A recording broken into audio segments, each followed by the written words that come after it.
इतका परमार्थ करतो ना, दिवस रात्र ज्ञानेश्वरी गाथा पारायण, घराबाहेर सुद्धा निघत नाही. आम्ही आमच्या घरातच राहतो, पण सगळे कर्म फिरून फिरून सगळ्या वाईट गोष्टी आमच्यावरच येतात.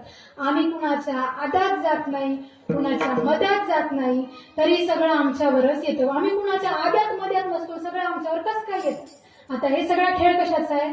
कर्माचा आहे. मग आम्हाला त्यांना सांगावं लागतं की काका हे बघा, तुम्ही या जन्मात जरी कुणाच्या आद्यात आणि मध्यात नसले, तर मागच्या जन्मात सगळ्यांच्या मध्यात तुम्हीच होत.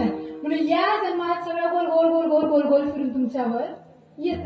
आपल्याला हे कळत नाही, मी नाही म्हणत. याला शास्त्रप्रमाणे, शास्त्र काय म्हणतात की अवश्यमेव भोक्तव्यम कृतं कर्म शुभाशुभम नक्ष्यते कर्म जन्मकोटी शतैरपि किंवा कल्पकोटी शतैरपि.